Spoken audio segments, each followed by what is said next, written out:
Yes sir. दिखाई दे रहा है बेटा स्क्रीन? Okay, yes. ठीक है। तो लास्ट क्लास में मैंने 2 होमवर्क दिया था, ये मैंने होमवर्क बनाया हुआ है यहाँ पर, है ना, 2 होमवर्क था। ठीक है, तो आज हम लोग पढ़ेंगे ली चैटलियर्स प्रिंसिपल। उससे पहले बेटा आ जाते हैं कि जो टेस्ट हुआ था, टेस्ट में कोई प्रॉब्लम तो नहीं है तुम लोगों को? टेस्ट में किसी क्वेश्चन में कोई डाउट वगैरह यस सर। है? डाउट? ठीक है, तो कुछ डाउट को देख लेते हैं, 1-2 डाउट को, है ना। सब डाउट तो पॉसिबल नहीं है क्लियर करना, तो कुछ डाउट बोलो बेटा, कौन सा क्वेश्चन में डाउट है? Sir question number 50। Question number 15 या 50? सर 50। 50। 50।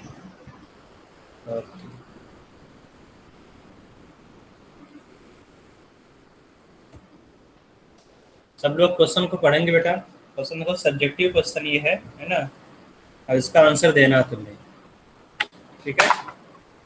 तो the molar heat of combustion of C2H2 carbon and hydrogen is given.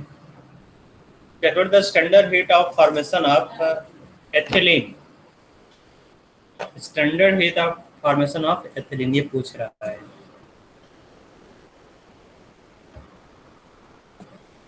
Okay, कौन बार बार आ रहा है यहाँ पर? बेटा तुम लोग 4 बजे ज्वाइन हो जाया करो, है ना। अगर 4 बजे के बाद ज्वाइन हो रहे हो तो प्रॉब्लम हो रहा है यहाँ पर, सबको बार बार ज्वाइन कराना पड़ रहा है मुझे।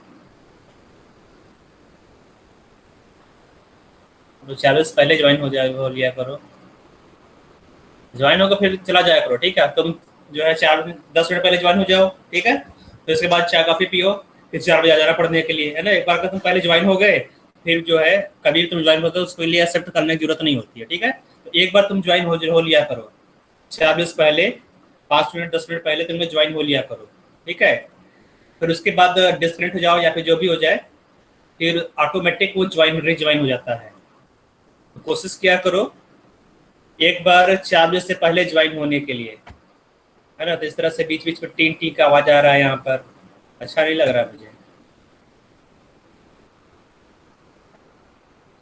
चलो इस क्वेश्चन को देखते हैं यहाँ पर। अयनिक इक्विलिब्रियम है, इसके बाद अयनिक इक्विलिब्रियम स्टार्ट करेंगे।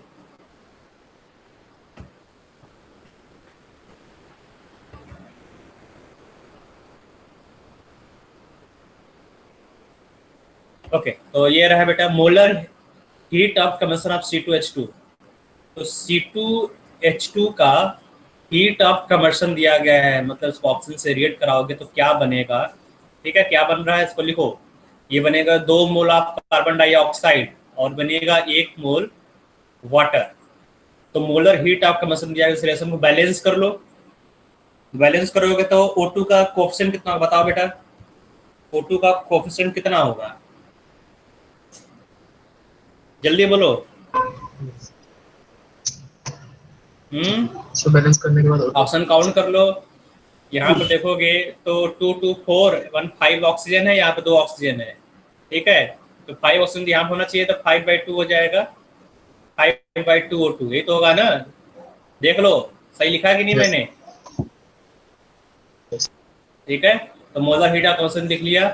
ग्रेफाइट का भी दिया गया है, ग्रेफाइट का हीट ऑफ कंबशन दिया है, मतलब कार्बन को अगर तुम बर्न करोगे ऑक्सीजन में तो क्या बनेगा, कार्बन डाइऑक्साइड, ठीक है। मान लेते हैं यहाँ पर जो molar heat of combustion X1 दिया गया, ये X2 दिया गया। X1 X2 तुम्हें मालूम है कितना है, मैं सिंपलिसिटी के लिए यहाँ X1 X2 रख रहा हूँ। Hydrogen, molar heat of combustion of hydrogen भी दिया गया है, and that is equal to, है ना। इस हाइड्रोजन को बर्न करोगे तो 1/2 O2 होगा, जब बर्न करोगे H2O बनेगा, ये हो जाएगा X3। तो पूछ रहा है calculate the standard heat of formation of C2H2। तो अब ये तो तुम्हारा है हीट ऑफ कंबशन, तुम बर्न कर इन सबको। पूछ क्या रहा है क्वेश्चन में पूछ रहा है standard heat of formation.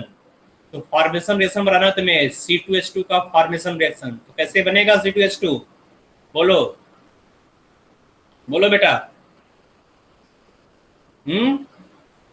Sir एक क्वेश्चन बना उसको ऐसे ही रहने देंगे। अरे नहीं, पहले इसका फार्मेशन तो बताओगे क्या होगा। तो इसका फार्मेशन क्या होगा, तो C यहाँ plus पर H2। 2 कार्बन चाहिए, ठीक है, और 1 मोल H2 चाहिए। तो ये third reaction, sorry fourth reaction. अब ऊपर वाले जो तुमने 3 रिएक्शन लिखा हुआ है, नंबर 1, नंबर 2, नंबर 3, ये है नंबर 4। तो 1 2 3 से फोर्थ वाला इक्वेशन बनाना है। तो ऊपर वाले को रिवर्स करोगे, उल्टा करोगे, है ना। फर्स्ट को रिवर्स करो तो क्या होगा बेटा, -x1 हो जाएगा, होगा कि नहीं, यस सर। होगा।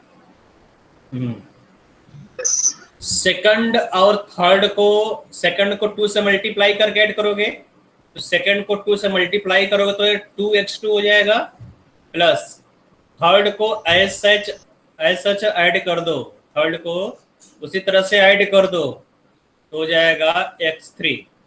तो -x1 plus 2x2 plus x3, ये आंसर होगा, ठीक है। तो अब देखते हैं यहाँ पर कितना आ रहा है बेटा, -x1। तो -x1 मतलब कि हो जाएगा -310, ठीक है, 0.62 plus 2 multiplied by x2। x2 क्या है बेटा, यहाँ पर कार्बन है ना। तो कार्बन का हीट ऑफ कंबशन दिया गया है 94.05, 94.05, ओके, प्लस हाइड्रोजन का हीट ऑफ कंबशन ऐड कर दोगे, दैट इज 68.32, 68.32 को ऐड करो तो आंसर आ जाएगा, दिख रहा है बेटा यहाँ पर। तो स्टैंडर्ड हीट ऑफ फॉर्मेशन आ जाएगा, तो ये आंसर आ गया -52.2,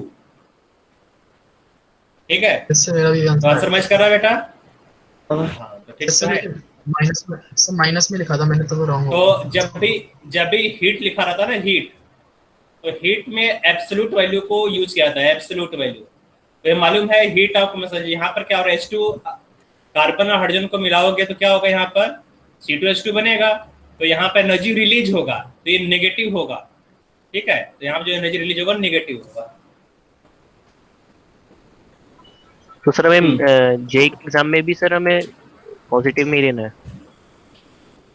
देखो वहां पर अब इसमें सॉफ्टवेयर तो अपडेट नहीं किया है कि नेगेटिव नहीं लेता है यहाँ पर, है ना, तो इस तरह से पॉजिटिव नंबर ले लिया गया है।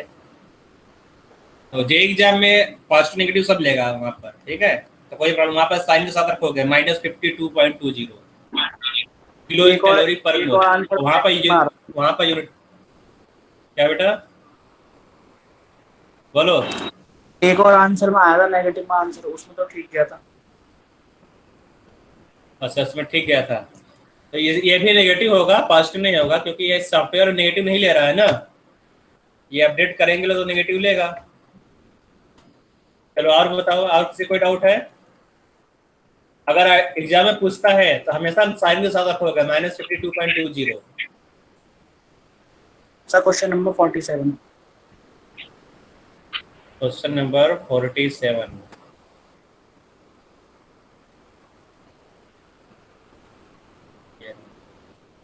तो ये लास्ट क्वेश्चन बता रहा हूँ, ठीक है। आई होप बाकी क्वेश्चन तो इजी होगा, क्योंकि ये 2 क्वेश्चन डिफिकल्ट मुझे लग रहा है, तुम लोग पूछ रहे हो डिफिकल्ट क्वेश्चन है। इसको इरेज कर दो बेटा, ये तुम लोगों ने कर लिया होगा, इसको इरेज कर दूं। बोलो तो, भगवान ने मुंह दिया है बोलने के लिए। यस हाँ बोलो। यस चलो यहाँ लिखा हुआ है enthalpy change involve in oxidation of glucose. जब ग्लूकोज को ऑक्सीडाइज करोगे इतना एनर्जी रिलीज होगा। 25% of this energy is available for the muscular work. जितना एनर्जी रिलीज होगा उसका केवल 25% यूज कर पाओगे वर्कअप के लिए। If 100 kilojoule of muscular work is needed to walk 1 kilometer, then what is the maximum distance that a person will be able to walk after eating 120 gram of glucose? 120 gram glucose खा गया, खाने के बाद कितना calorie या कितना joule energy release होगा उसको तुम निकालोगे। Okay sir. क्या लिखा? तो यहाँ पर दिया गया है ऑक्सीडेशन ऑफ ग्लूकोज, तो ग्लूकोज लिखोगे यहाँ पर ग्लूकोज, ठीक है। ग्लूकोज जब तुम ऑक्सीडाइज करोगे तो पर मोल से कितना एनर्जी रिलीज होगा बेटा? डेल्टा एच दिया गया है यहाँ पर -2880 किलो जूल पर मोल। तो एक मोल से इतना एनर्जी रिलीज होगा, तो कितना मोल ग्लूकोज दिया गया उसको निकालोगे। तो ग्लूकोज C6H12O6 होता है ना। इसका मोलर मास निकालोगे तो कितना हो जाएगा बेटा? मोलर मास कितना होगा ग्लूकोज का? निकाला होगा तुमने, किया होगा तो याद होगा, बताओ। Yes sir 180। 180 आ गया, ठीक है। 180 मैं लिख दे रहा हूँ, मोलर मास यहाँ पर आ गया 180। तो नंबर ऑफ मोल्स निकालोगे, number of moles equal to given mass divide by molar mass, 120 divide by 180, ठीक है। तो ये 12 डिवाइड बाय 18, मैं थोड़ा सा सिंप्लीफाई कर दिया हूँ, 0 0 हटाकर 12 डिवाइड बाय 18 मोल आ गया। इसको और सिंप्लीफाई कर सकते हो, ठीक है। उसको और सिंप्लीफाई कर देते हैं, चलो इतना ही रहने दो, बाद में सिंप्लीफाई कर लेंगे लास्ट में, ठीक है बेटा। तो 12 डिवाइड बाय 18 मोल्स आ गए, ओके। तो एक मोल से इतना एनर्जी रिलीज हो रहा है, तो इतने मोल से कितना रिलीज होगा? तो टोटल एनर्जी रिलीज्ड, ठीक है।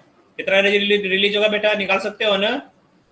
एक मोल से इतना एनर्जी रिलीज हो रहा है, तो 12/18 से मल्टीप्लाई कर दोगे, है ना। तो 12/18 मल्टीप्लाइड बाई -2880, ठीक है।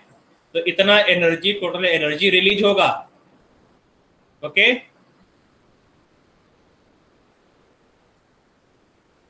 और Yes, इसका sir. कितना परसेंट बेटा मस्कुलर वर्क के लिए जरूरी होगा? इसका केवल 25%, है ना। तो अवेलेबल एनर्जी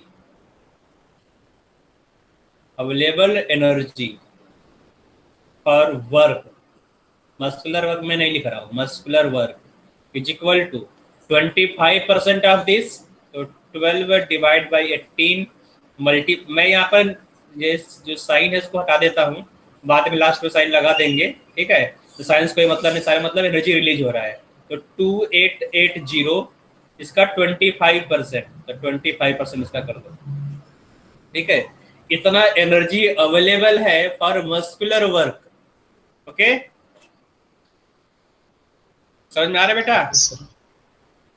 यस अब यहाँ दे रहा है if 100 kilo joule of muscular work is needed for 1 kilometre, 1 kilometre के लिए 100 किलो जूल चाहिए, तो इतने एनर्जी में कितना जाएगा? तो टोटल डिस्टेंस ट्रेवल, क्या लिखूं मैं यहाँ पर? Total distance travelled is equal to total energy, है ना। टोटल एनर्जी डिवाइड बाई, है ना, 100 ही तो होगा। मतलब ये जो ऊपर तुमने लिखा है उसको 100 से डिवाइड कर दो, that is 12 multiplied by 2880 multiplied by 25 divide by 18 divide by 100 divide by 100, ठीक है। तो कितना किलोमीटर वो पर्सन ट्रेवल करेगा जिसने ग्लूकोज खाया है, ठीक है। तो निकाल लेते हैं यहाँ पर। तो 12 multiplied by 2880 multiplied by 25 divide by क्या करूं बेटा? यहाँ पर मैं यहाँ पर ब्रैकेट लगा दे रहा हूँ 18, ठीक है। Multiplied by 100 multiplied by 100, okay. तो 4.8 किलोमीटर देखो आ गया आंसर, ठीक है। 4.8 किलोमीटर आंसर भी देखो 4.8 दिया गया है, ओके। और ब्रैकेट लिख दिया है, डिस्टेंस किलोमीटर में लिखना है, तो किलोमीटर लिख दोगे 4.8 किलोमीटर। समझ में आ गया सबको? ये तो बहुत ही आसान क्वेश्चन था, बहुत लोगों ने किया होगा इस क्वेश्चन को, है ना। कुछ लोगों ने नहीं कर पाया तो ठीक है, कोई बात नहीं। वैसे मैक्सिमम लोगों ने इसको किया होगा, ज़्यादा डिफिकल्ट नहीं है। बस यहाँ पर यूनिटरी मेथड का यूज करना था, कोई केमिस्ट्री यहाँ पर लगा ही नहीं, कोई केमिस्ट्री यहाँ पर देखो है बिल्कुल नहीं, बस केवल नंबर ऑफ मोल्स का फॉर्मूला यूज किया, given mass divide by molar mass, और कोई फार्मूला नहीं है।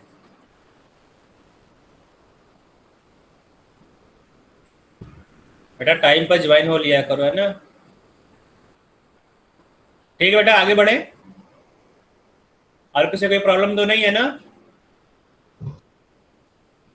ओके, तो गौतम, गौतम कुमार, यस सर। तुमने, हाँ तुमने कमेंट किया था कि कुछ प्रॉब्लम है, क्वेश्चन दिख नहीं रहा है ना? तो यस जब भी सर। तुम्हें ऐसा लगे कि हाँ क्वेश्चन दिख नहीं रहा है तो एक बार रिफ्रेश कर लिया करो। ओके बेटा, क्वेश्चन सही था जहां तुमने कमेंट किया था, बस रिफ्रेश नहीं हो पाया था। अगर तुम रिफ्रेश करो तो दिखने लगेगा तुम्हें। Okay sir. Okay sir. चलो बेटा आगे चलते हैं। हम लोगों को आज पढ़ना है, पहले तो 2 क्वेश्चन जो दिया गया उस क्वेश्चन को कर लेते हैं। ठीक है, उस क्वेश्चन को करने के बाद हम लोग आगे पढ़ेंगे ली चैटलियर्स प्रिंसिपल। तो यहाँ पर दिया गया था, तो पहले एक बार क्विक रिवीजन भी कर लेते हैं, एक वीक हो गया। तो यहाँ पर रिवर्सिबल एंड रिवर्सिबल रिएक्शन, तो मैंने बताया था कि रिवर्सिबल रिएक्शन क्या होता है और इरिवर्सिबल रिएक्शन क्या होता है ना? जो यूनिडायरेक्शनल रिएक्शन है, ये डायरेक्शन में जाए उसको रिवर्सिबल नहीं बोलोगे, इरिवर्सिबल बोलोगे। फिर बताया था इक्विलिब्रियम। ठीक है, जो इक्विलिब्रियम है, type of equilibrium, homogeneous equilibrium और हेटेरोजेनियस इक्विलिब्रियम होता है।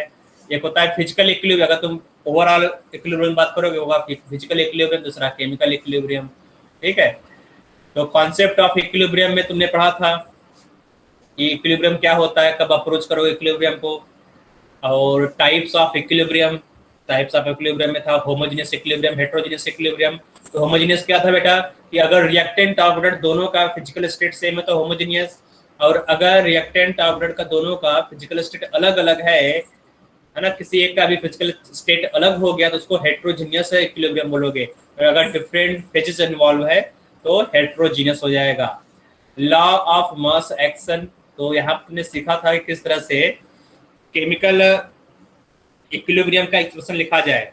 तो rate of reaction is directly proportional to the active mass of reactant raise to the power stoichiometric percent, ये है लॉ ऑफ मास एक्शन। तो ये स्टेटमेंट मैंने लिखा दिया था, इंपॉर्टेंट स्टेटमेंट है, एनसीईआरटी में दिया गया है, तो उसको बार बार पढ़ाया जाता है, स्कूल में भी लिखवाया गया होगा, इसको याद कर लोगे। ठीक है, फिर यहाँ पर मैंने इंपॉर्टेंट चीज बताया था कि एक्टिव मास क्या होता है। Active mass is the molarity, ठीक है, number of moles divide by volume. Active mass of solid and liquid is taken as unity. Solid and pure liquid, solid के अलावा जो प्योर लिक्विड होगा, है ना, and pure liquid is equal to unity, 1 रख लोगे वहां पर। हर unit concentration of reactant rate of reaction is equal to the constant और स्पेसिफिक रिएक्शन रेट। ये मैंने 2-3 ग्राफ प्लॉट करवाया था। इस ग्राफ के बाद कुछ एग्जांपल तुम लोगों ने देखा था बेटा, है ना? ये एग्जांपल मैं ओपन करूँ, कौन कौन सा एग्जांपल था। एग्जांपल में एक्सरसाइज 1, तो यहाँ पर एक्सप्रेशन लिखना था इक्विलिब्रियम का। जो सेकंड था, तो सेकंड में पार्शियल प्रेशर बताना था कि पार्शियल प्रेशर क्या होगा ABCD का।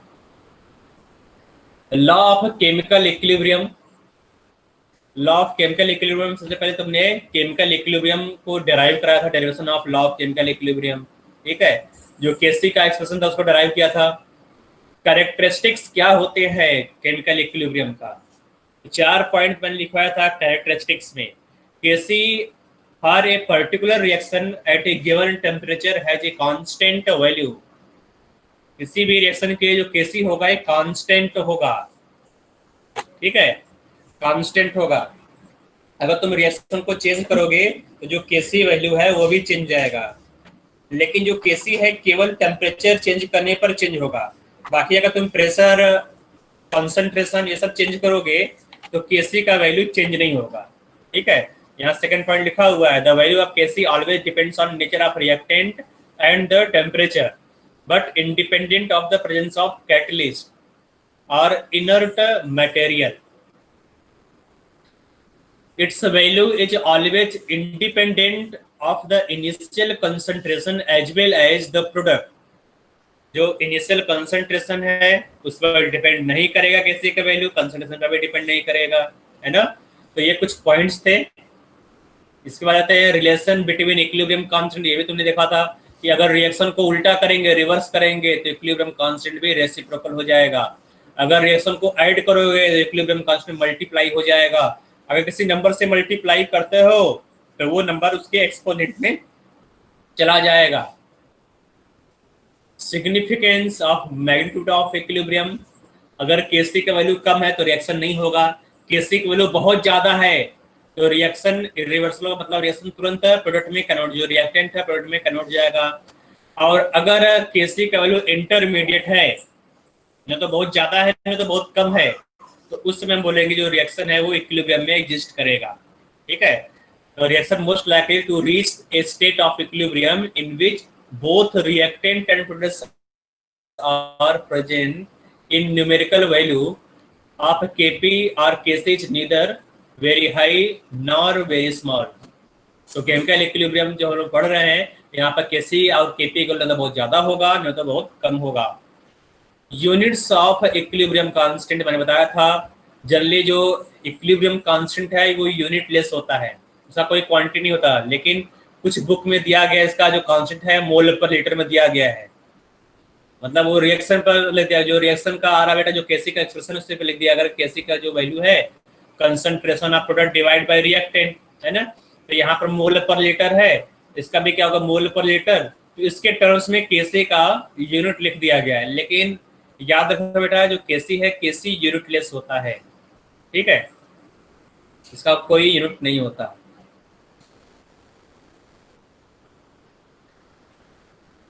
तो इसमें कुछ क्वेश्चन थे, केपी का जो इस क्वेश्चन ड्राइव कराया था, केपी और केसी में रिलेशन में ड्राइव कराया गया था लास्ट क्लास में, है ना।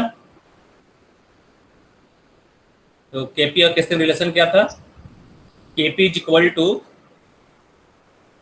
केसी into RT power delta N G, ये रिलेशन था, ठीक है, ये लास्ट क्लास में ड्राइव कराया गया था। और इसके बाद ढेर सारे क्वेश्चन कराए गए थे, उसमें से क्वेश्चन नंबर 9 दिया गया था होमवर्क के लिए, कर लिया वो सबने, 9 हो गया था ना बेटा। Yes. Yes. ओके, और उसके बाद रिएक्शन कोसेंट बताया था, रिएक्शन कोसेंट क्या होता है, अगर रिएक्शन इक्विलिब्रियम में है तो वहां पर जो रेशियो होता है इसको तुम कैसे लिखते हो, लेकिन सेम रेशियो को तुम क्यू बोलोगे या क्यूसी बोलोगे जब रिएक्शन इक्विलिब्रियम पर नहीं है, ठीक है। डायरेक्शन ऑफ रिएक्शन, तुम डायरेक्शन बता सकते हो, अगर Q का वैल्यू Kc है तो रिएक्शन इक्विलिब्रियम पर होगा, और अगर Q का वैल्यू कम है Kc से तो रिएक्शन फॉरवर्ड डायरेक्शन में जाएगा, और अगर Q का वैल्यू ज्यादा है Kc से तो रिएक्शन बैकवर्ड डायरेक्शन या रिवर्स डायरेक्शन में जाएगा, ठीक है। तो Q के वैल्यू और Kc के वैल्यू को कंपेयर करके तुम रिएक्शन का डायरेक्शन बता सकते हो।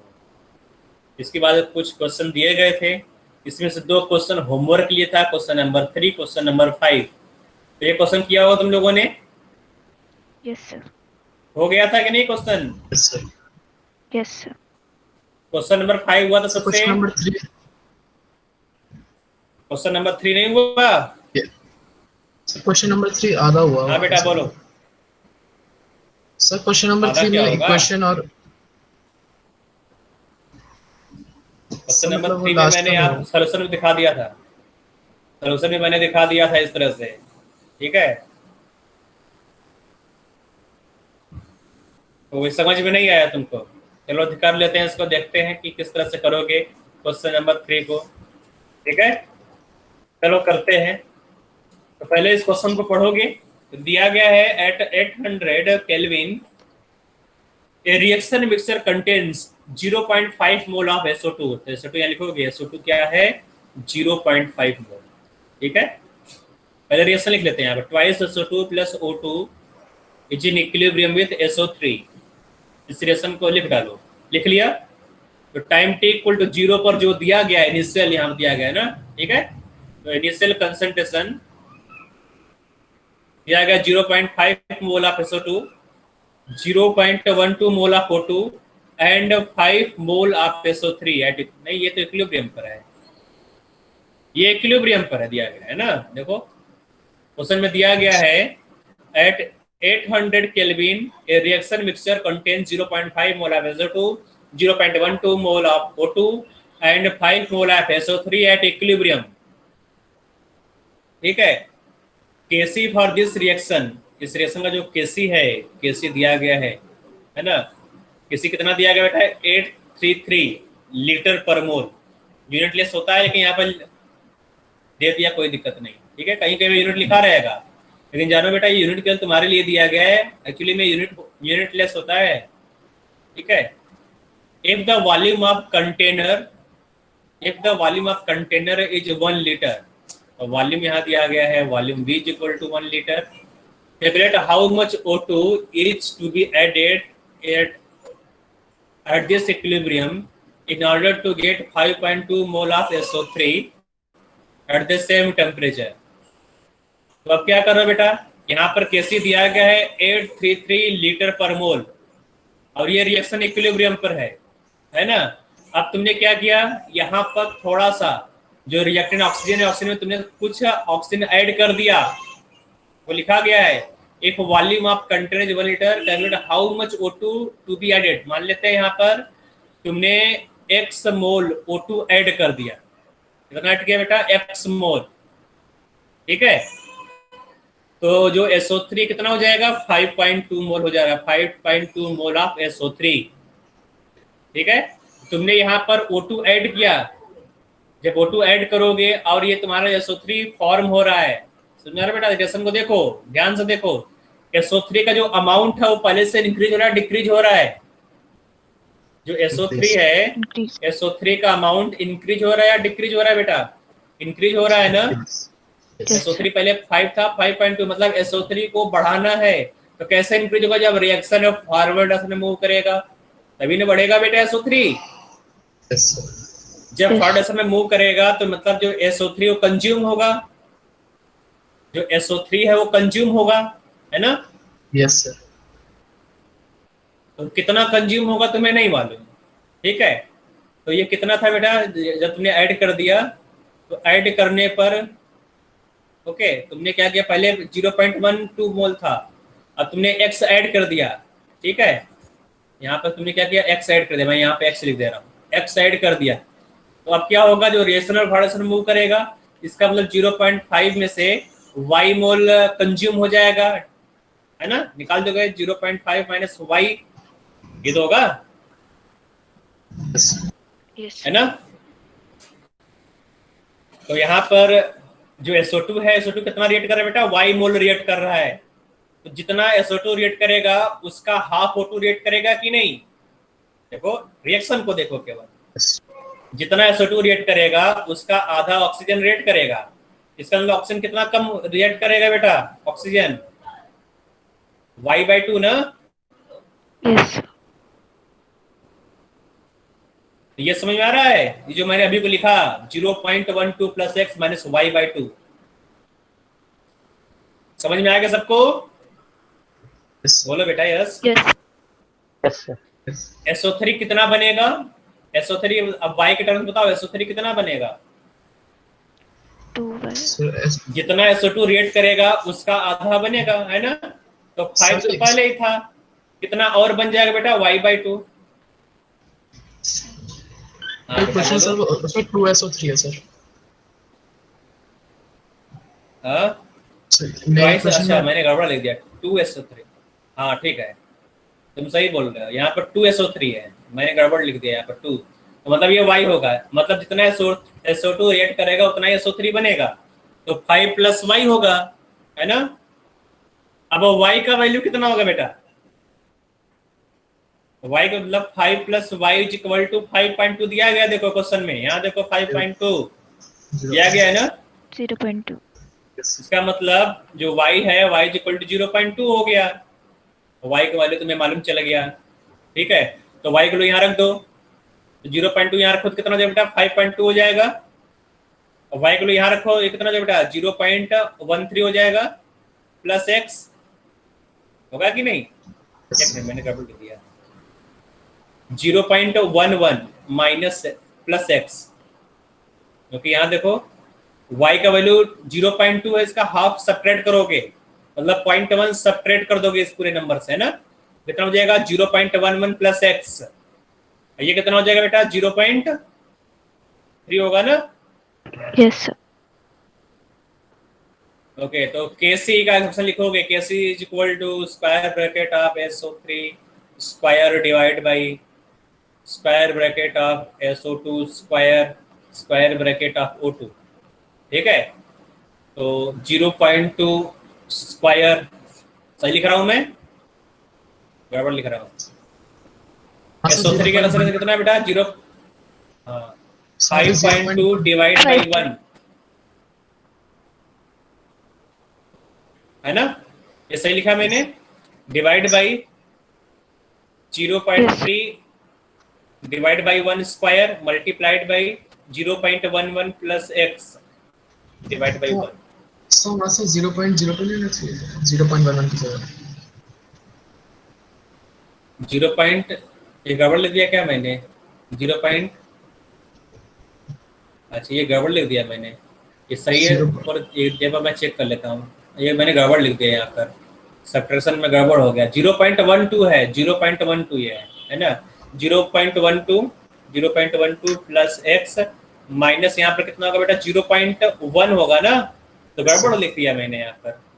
हाँ, तो कितना बचेगा यहाँ पर?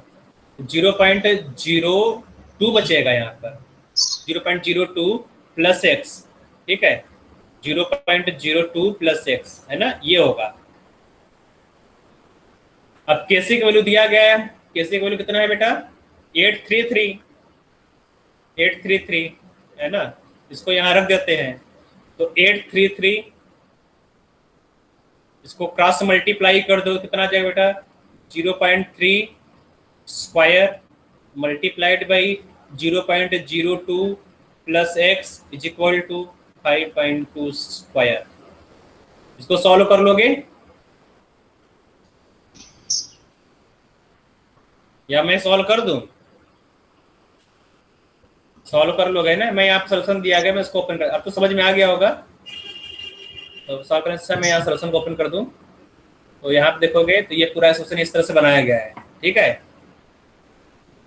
दिख रहा होगा यहाँ पर, है ना? तो y का वैल्यू देखो 0.1 यहाँ दिया गया है। इसको सॉल्व करने पर जो x का वैल्यू है, जो x है, तो x कितना आ गया बेटा? 0.34 मोल आ गया, ठीक है। इसको सॉल्व करो तो x का वैल्यू आ जाएगा 0.34 मोल। तो ये पूरा जो एक्सप्रेशन मैंने बनाया है पूरा इसी तरह से है ना? तो नोट कर लो इसको, थोड़ा मैं इसको हाइट बड़ा कर देता हूँ। तो आगे बढ़े बेटा, आगे चलते हैं। सर तो क्वेश्चन कर पा रहे बेटा? केमिकल इक्विलिब्रियम का जो क्वेश्चन हो पा रहा तुम लोगों से? क्वेश्चन हो रहा है या नहीं हो रहा है बेटा? नहीं हो रहा है? किसी किसी में होता है, जो नहीं होता। क्वेश्चन बेटा इसमें प्रैक्टिस करना पड़ेगा ना, क्योंकि पूरा न्यूमेरिकल वाला चैप्टर है, स्मॉल कॉन्सेप्ट था ना, इजी वाला चैप्टर, उसी तरह से ये भी है पूरा न्यूमेरिकल टाइप का। इसमें सॉल्व करना पड़ेगा, जितना तुम प्रैक्टिस करोगे, क्वेश्चन को सॉल्व करोगे, उतना क्वेश्चन तुम्हारा होगा, ठीक है? नहीं तो नहीं हो पाएगा तुमसे क्वेश्चन। तो क्वेश्चन देखो यहाँ पर लिखा गया है, फॉर द रिएक्शन, ये हुआ था कि नहीं बेटा? लास्ट क्लास में नहीं हुआ था ना, 6 वाला? Kg plus Bg is in equilibrium with twice Cg at 25 degrees Celsius. 2 liter vessel contains 1 to 3 mole of ABC respectively. Predict the direction of reaction if Kc of reaction is 3. तो पहले यहाँ पर निकालोगे Q वैल्यू, ठीक है, reaction quotient निकालोगे। तो reaction quotient क्या होगा बेटा? यहाँ पर बताओ, इसका एक्सप्रेशन बता दो मुझे, कौन बताएगा इसका expression? Square bracket C square divide by ये होगा ना? हाँ, तो स्क्वायर ब्रैकेट C, तो C का कंसंट्रेशन को दिया गया है, जो C है, C का दिया गया है 3, ये C है, ये B है, ये A है। तो C दिया गया है 3, तो 3 स्क्वायर डिवाइड बाई A का वैल्यू दिया गया 1, B का वैल्यू दिया गया है 2, तो 3 स्क्वायर मतलब 9 डिवाइड बाई 2 थी 4.5 होगी, ठीक है? हमको तो मोलैरिटी दिखेगा ना, डिवाइड बाय 2 भी। अच्छा, तो यहाँ पर वॉल्यूम दिया गया 2 लीटर, तो वॉल्यूम से डिवाइड भी करोगे। Okay, cancel. क्योंकि यहाँ पर number of moles concentration direct नहीं दिया गया, नंबर ऑफ मोल्स दिया गया है, वॉल्यूम यहाँ पर 2 लीटर दिया गया है, तो 2 से डिवाइड भी करना पड़ेगा, नहीं तो गड़बड़ हो जाएगा। ठीक है, तो 3 divide by 2 square divide by 1 divide by 2 multiplied by, यहाँ क्या कर दूं बेटा, यहाँ पे मैं कर दूं 2 डिवाइड बाई 2, है ना। तो देखोगे तो जो नंबर आएगा वो भी फिर से यही आ जाएगा जो मैंने पहले लिखा था, वही आ रहा है बेटा। लेकिन इस तरह से करना सही रहता है, पहले वॉल्यूम से डिवाइड कर लो, ठीक है ना। तो कभी कभी क्या होता है कि सेम नंबर नहीं आएगा। ओके, तो ये 4.5 आ गया QC। अब QC और KC को कंपेयर करो ए में। देखो तो ए में जो KC है, KC की वैल्यू क्या है, स्मॉलर देन QC। यहाँ पर क्या है, ग्रेटर देन QC, और यहाँ पर क्या है, इक्वल टू QC। तो पहले वाले में क्या होगा, फर्स्ट वाले बताओ, फॉरवर्ड जाएगा या बैकवर्ड? बैकवर्ड। Backward. ठीक है,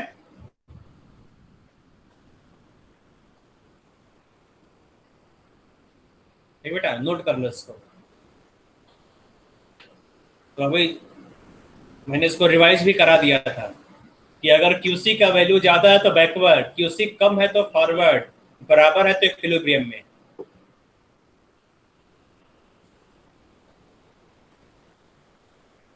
क्वेश्चन नंबर 7।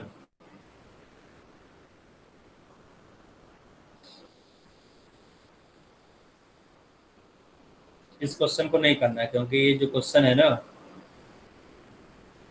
ये जो क्वेश्चन है केमिकल काइनेटिक्स का क्वेश्चन है। The equilibrium constant is 0.403। A stream of pure CO is passed over a powdered FeO at 1000 Kelvin until equilibrium is reached. What is the mole fraction of CO in the gas stream leaving the reaction zone? तो इस reaction को देखो, यहाँ पर दिया गया है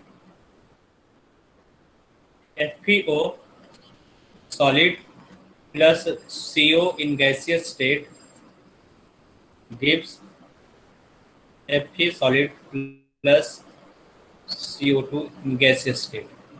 ठीक है, तो a stream of pure CO, तो CO तुम पास कर रहे हो ओवर पाउडर्ड FeO। ठीक है, इसके बाद पास करोगे तो क्या बनेगा, जो FeO रिड्यूस हो जाएगा वो कार्बन डाइऑक्साइड बन रहा है। तो रिएक्शन में लिखा गया है what is the mole fraction of CO in the gas stream living the reaction zone. तो जब रिएक्शन कंप्लीट हो जाएगा, रिएक्शन कंप्लीट होने के बाद CO का मोल फ्रैक्शन क्या होगा ये पूछ रहा है। तो अब देखो यहाँ पर जो तुम्हारा इक्विलिब्रियम कांस्टेंट को लिखोगे, इक्विलिब्रियम कांस्टेंट दिया गया है बेटा 0.403। 0.403, तो यहाँ लिखोगे KC। ठीक है, KC is equal to concentration of CO2 divide by concentration of CO। ये तो होगा बेटा, बोलो। Yes. यस। ठीक है, दैट इज इक्वल टू कितना होगा बेटा, 0.403।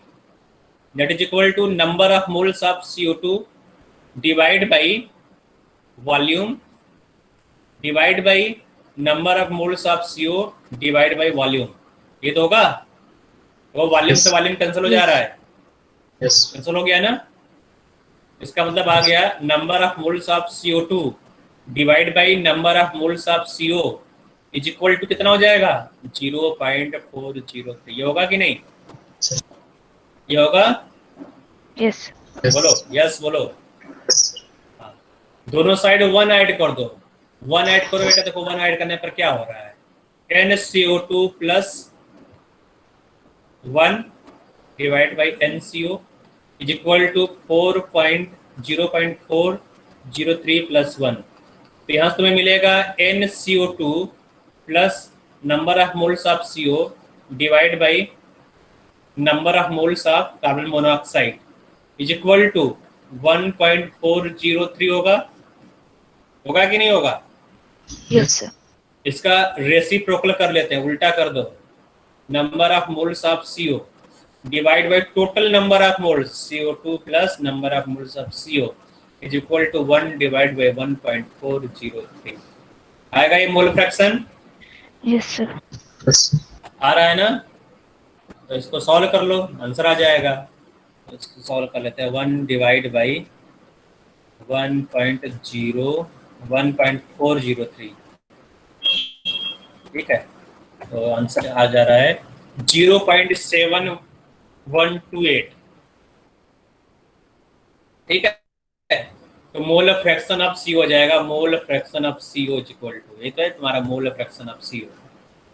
ये पूछ रहा है क्वेश्चन में what is the mole fraction of CO, इस तरह से तो मोल फ्रैक्शन ऑफ CO निकाल सकते हो। ठीक है, तो आंसर दिया गया है 0.713। 0.713, तो उसको राउंड ऑफ कर लेते हैं थोड़ा सा, 0.713 आ जाएगा। ठीक है बेटा, नोट कर लो इसको। कुछ है नहीं, आसान सा क्वेश्चन था, है ना? ज्यादा डिफिकल्ट तो था नहीं है। तो समझ में बेटा, इस तरह से क्वेश्चन को सॉल्व करोगे, जब क्वेश्चन आता है एग्जाम में तो थोड़ा बहुत जो है मैथ का भी यूज करके तुम क्वेश्चन को सॉल्व कर सकते हो। तो आगे चलते हैं, हम लोग पढ़ना है ली चैटलियर्स प्रिंसिपल। तुम लोगों को एक डीपी आज मिला होगा, है ना? तो इसको सॉल्व करना है। इसमें कुछ क्वेश्चन दिए हैं, कुछ न्यूमेरिकल टाइप क्वेश्चन है, इसको सॉल्व करोगे, प्रैक्टिस करोगे। और जो तुम्हारे पास बुकलेट है, मिला है ना बेटा बुकलेट, उसको भी सॉल्व करो। उसमें क्वेश्चन दिए गए हैं, एनसीईआरटी जो क्वेश्चन उसको भी करो। ठीक है, तुम्हारा कंप्लीट हो जाएगा, इधर उधर देखने की जरूरत नहीं होगा, है ना? आगे चलते हैं ली चैटलियर्स प्रिंसिपल पर। तो दिया गया है जो प्रिंसिपल है, प्रिंसिपल के बारे में लिखा गया है। ठीक है, जो स्टेटमेंट है बहुत इंपॉर्टेंट है, पूछ देता है what is the statement of Le Chatelier's principle. ठीक है, when an equilibrium is subjected to either a change in concentration, temperature or an external pressure, the equilibrium will shift in that direction where the effect caused by this change are nullified। देखो बेटा, जो ली Chatelier's principal है, actually हम लोग यहाँ पर direct जो लिखा वो प्रोनाउंस कर दे रहे हैं। एक्चुअली ये लार्शा तेलिए इसको बोलते हैं, प्रोनाउंसिएशन इसका लार्शा तेलिए।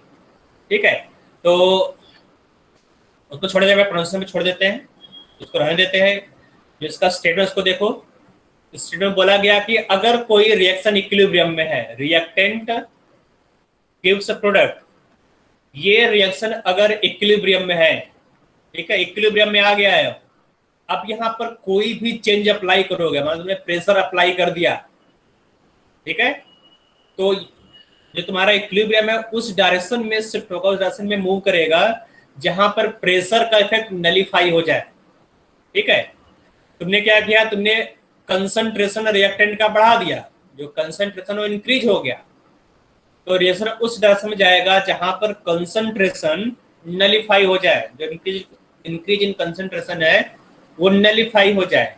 तुमने टेम्परेचर को इंक्रीज किया तो भी जो इक्विलिब्रियम है वो चेंज हो जाएगा। ठीक है, तो कोई भी अगर तुमने एक्सटर्नल चेंज किया, तुमने कंसंट्रेशन, टेम्परेचर, प्रेशर, इस सब को चेंज करोगे तो इक्विलिब्रियम उस डायरेक्शन में शिफ्ट होगा जहां पर ये चेंज नलीफाई हो जाए, मतलब जो रिएक्शन वो हमेशा इक्विलिब्रियम में रहना चाहेगा।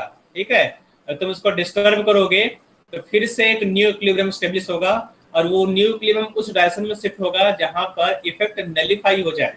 ठीक है, तो हम लोग जो इफेक्ट देखना है बेटा, तो यहाँ पर अलग अलग इफेक्ट को देखोगे। जो पहला इफेक्ट है वो है इफेक्ट ऑफ कंसंट्रेशन, फिर देखेंगे effect of temperature, change in pressure, catalyst और इक्विलिब्रियम।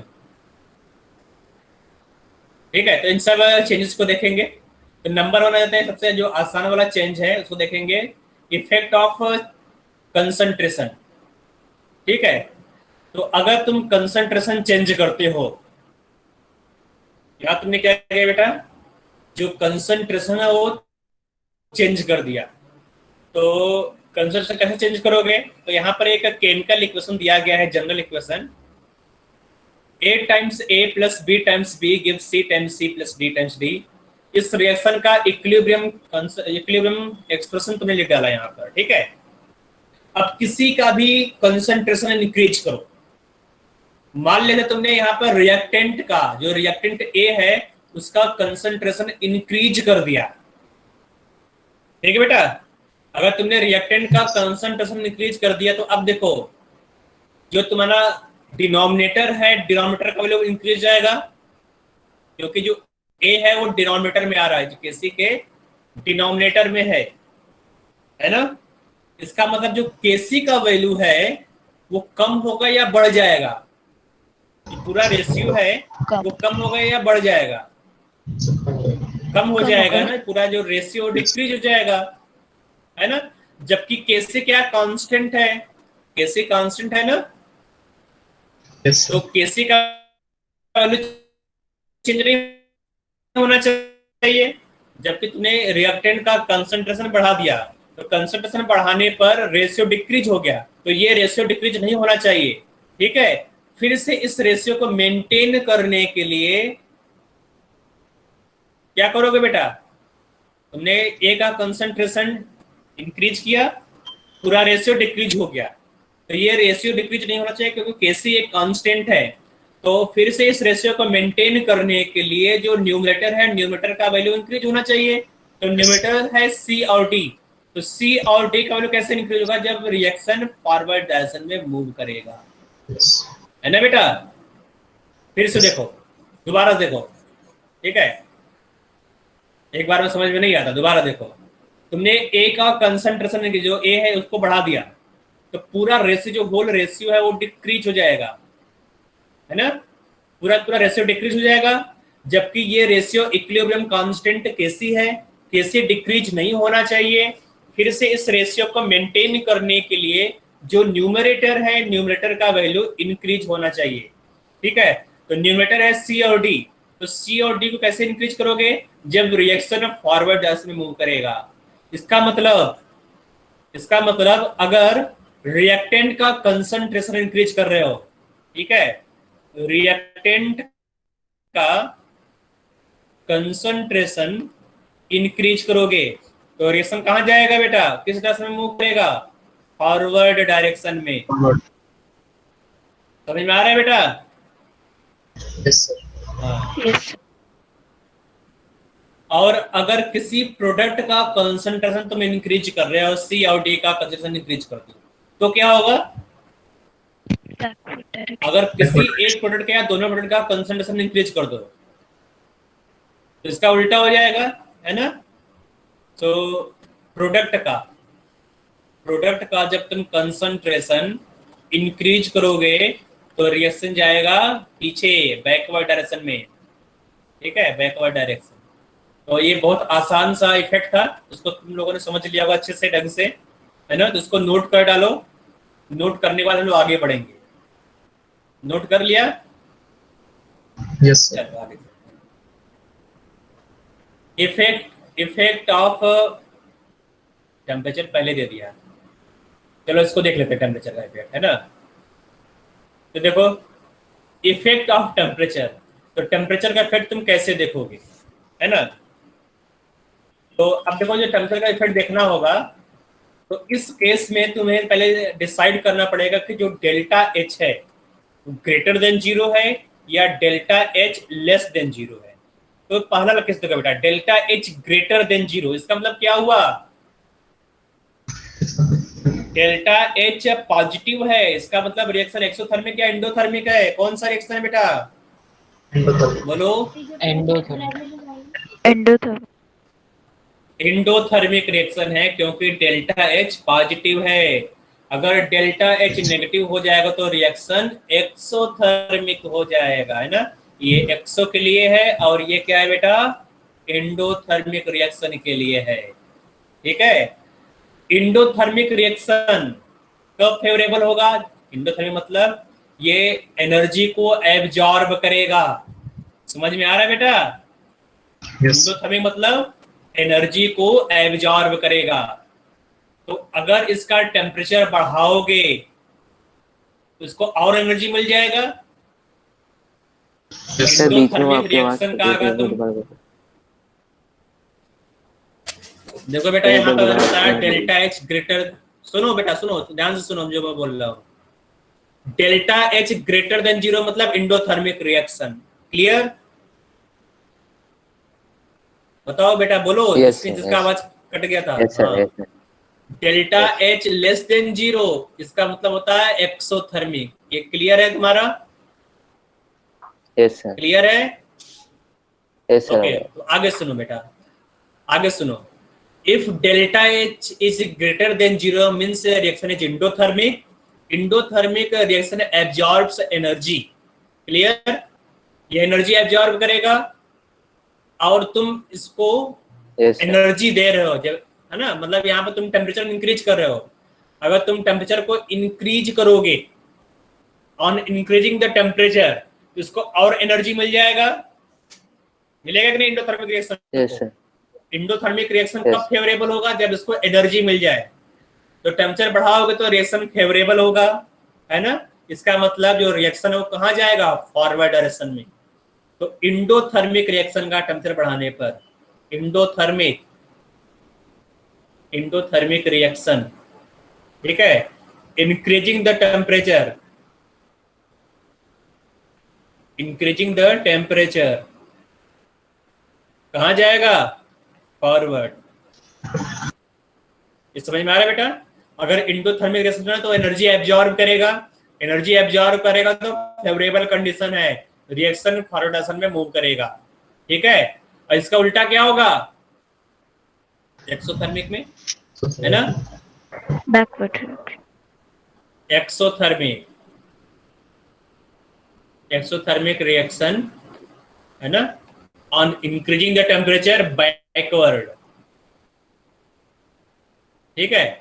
अब इसका उल्टा कहते हैं, अगर इंडोथर्मिक रिएक्शन है और टेम्परेचर को डिक्रीज करोगे तो क्या होगा? इंडोथर्मिक रिएक्शन, तब ये बैकवर्ड चला जाएगा। ठीक है? Exothermic reaction on decreasing the temperature कहाँ जाएगा बेटा? फॉरवर्ड। तो क्लियर, समझ में आ रहा है? हाँ, सबको समझ में आ रहा है बेटा ये सब चीजें? तो यहाँ पर 3 इलस्ट्रेशन दिया गया है, तीनों को हम लोग करेंगे। नंबर 1, ठीक है? तो नंबर 1 लिखा हो delta H is equal to positive. इसका मतलब रिएक्शन कैसा है बेटा? Delta H positive, reaction exothermic या इंडोथर्मिक? कहाँ जाएगा? फॉरवर्ड।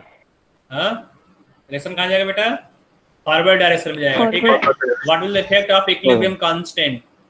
तो जो रिएक्शन है फॉरवर्ड डायरेक्शन में मूव करेगा। ठीक है? तो फॉरवर्ड डायरेक्शन, इंडोथर्मिक रिएक्शन और increase temperature, the forward direction में इक्विलिब्रियम कांस्टेंट विल इंक्रीज। तो जो इक्विलिब्रियम कांस्टेंट का रिलेशन मैं बाद में बता दूंगा, पहले तुम ये जान लो कि रिएक्शन फॉरवर्ड जाएगा या बैकवर्ड जाएगा, बस इतना कर देखो। ठीक है? तो इक्विलिब्रियम कांस्टेंट का वैल्यू बढ़ जाएगा, इसको हम लोग बाद में देखेंगे। ठीक बेटा?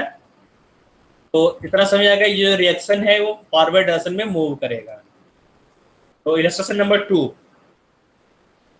नंबर 2 देखो, दिया गया है Kp for this reaction is 1.6 into 10⁻⁴ atm.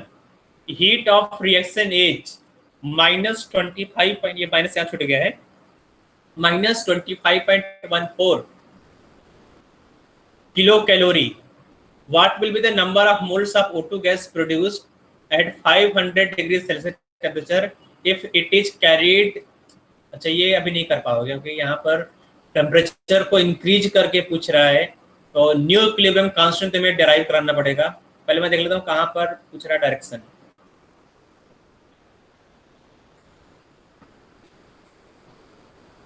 ठीक है, तो 2 और 3 को बाद में करेंगे हम लोग। ठीक है, 2 और 3, 1 का भी हम लोग 50% किया है, 50% बाकी है 1 का, उसको भी हम लोग बाद में करेंगे। क्योंकि यहाँ पर दिया गया बेटा इफेक्ट ऑफ इक्विलिब्रियम, यहाँ पर दिया है और नीचे दिया गया। ठीक है, टेम्परेचर इफेक्ट। तो यहाँ पर हम लोग देखेंगे टेम्परेचर का इफेक्ट क्या होता है इक्विलिब्रियम कांस्टेंट पर। तो फिलहाल के लिए छोड़ देते हैं, बस इतना समझो कि अगर तुम एक्सोथर्मिक रिएक्शन का टेम्परेचर इंक्रीज करोगे, तो रिएक्शन बैकवर्ड जाएगा, और इंडोथर्मिक रिएक्शन का टेम्परेचर इंक्रीज करोगे तो रिएक्शन फॉरवर्ड जाएगा। Okay, effect of change of pressure. Next effect है effect of change of pressure. तो अगर तुम प्रेशर को इंक्रीज करोगे तो क्या होगा? तो यहाँ पर 3 केस दिया गया है। When delta N is equal to 0, case number B, है ना, delta N is negative, case number 3, delta N is equal to positive. तो ये डेल्टा एन क्या होता है, कोई बताएगा? डेल्टा एन या delta N G? Number of moles. Sir, number of moles of product minus number Gas of moles is- of reactant. Gases. Delta N G या delta N, यहाँ पे एन जी भी लगा सकते हो। Delta N is equal to, ठीक है, number of moles of product, या फिर तुम इस तरह लिखते हो, ठीक है, number of moles of product, number of moles of gaseous product, gaseous product minus number of moles of reactant. ये थर्मोडायनेमिक्स में भी पढ़ा था।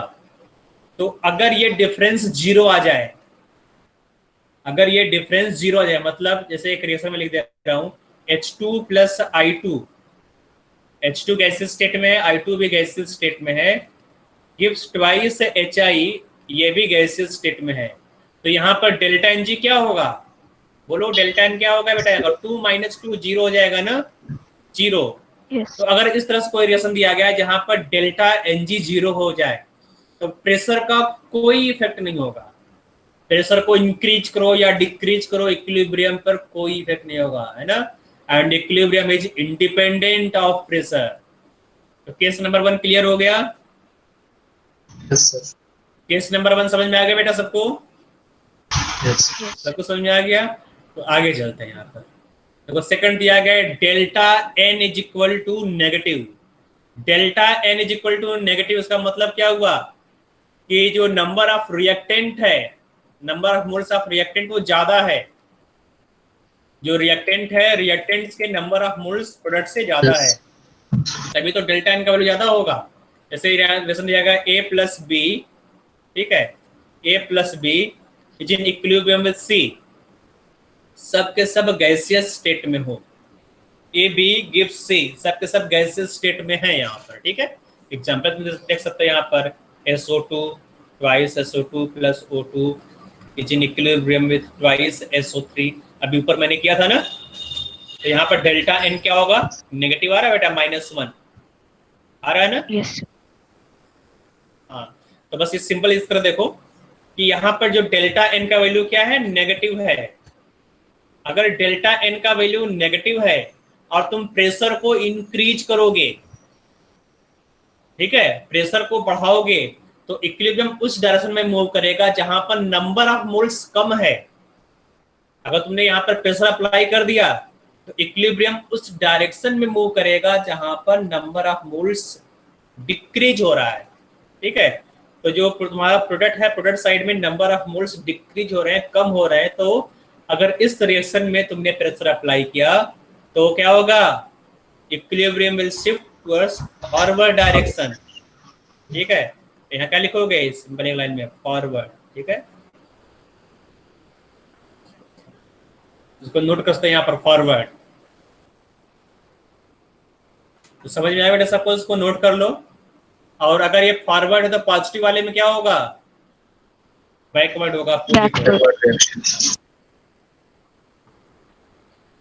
ठीक है, बैकवर्ड डायरेक्शन।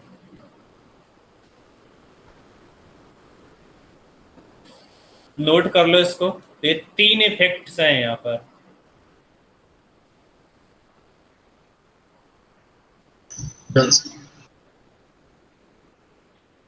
ओके, तो यहाँ पे जो एक्सरसाइज है, एक्सरसाइज करेंगे। एक्सरसाइज पहले ओपन कर लेते हैं। तो एक एक्सरसाइज केवल यहाँ पर दिया गया है, केवल एक ही है, वो देखते हैं यहाँ पर। तो डेल्टा एच नेगेटिव, यहाँ पर delta H, what is the condition of temperature and pressure favourable for this reaction. अगर कहीं पर टर्म लिखा गया फेवरेबल, तो फेवरेबल का मतलब क्या हुआ, फेवरेबल का मतलब हुआ कि प्रोडक्ट बनना चाहिए, प्रोडक्ट का अमाउंट इंक्रीज होना चाहिए, ठीक है। किसी रिएक्शन में बोला जाए कि ये फेवरेबल रिएक्शन है, इसका मतलब जो प्रोडक्ट है वो बढ़ रहा है या इंक्रीज हो रहा है, प्रोडक्ट बन रहा है वहां पर, ठीक है। तो फेवरेबल कंडीशन मतलब टेम्परेचर तुम बताओगे तो क्या होगा, टेम्परेचर को इंक्रीज करो तो क्या होगा। देखो यहाँ डेल्टा एच नेगेटिव है, मतलब रिएक्शन क्या है बेटा, एक्सोथर्मिक या एंडोथर्मिक, बोलो। एक्सोथर्मिक। रिएक्शन है एक्सोथर्मिक, ठीक है, रिएक्शन एक्सोथर्मिक है। तो एक्सोथर्मिक रिएक्शन में टेम्परेचर को इंक्रीज करोगे तो रिएक्शन क्या होगा, Backward.